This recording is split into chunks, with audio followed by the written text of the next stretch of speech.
يا مجلس اداره الزمالك ده تشتريه دلوقتي دلوقتي، ما فيهاش بقى.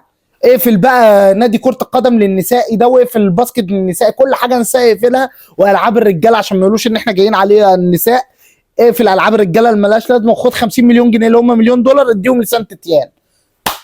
الاهلي المليون دولار دول بالنسبة له فركة كعب، مفيش، هيخلص وهيجيب بنتايج وممكن يجيب صلاح مصدق.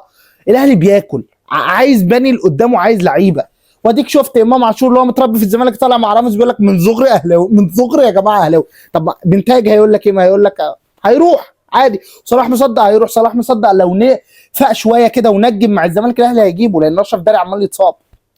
نفوق الله يستركم ولا مش ناوي؟ يعني احنا هنفوق يا مجلس اداره الزمالك ولا مش ناوي؟ لا، هات بنتاج، فعل شراء بنتاج، بطل رخص، بطل استرخاص. وفي ضحك النهارده حصل، بيقول لك في ناس اتحول لهم مرتبات في نادي الزمالك 10 اضعاف، وناس اقل مرتبات دخلت في بعضيها.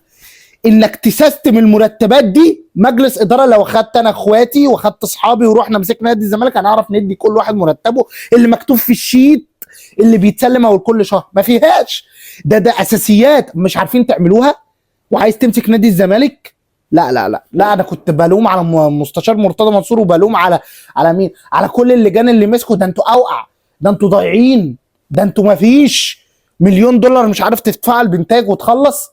اصل انا شايف قدام هيروح الاهلي ورامز هيجيبه السنه الجايه، وقول يا وهو بيلف مع البتاع دي، قول يا بنتايج اهلاوي ولا زملكاوي؟ يا عم هو برشا اهلاوي، برشا دي تونسي، وهيجيبوا الجفاري، مش بعيد يجيبوا شيكابالا مدير كوره. الحقنا يا عم.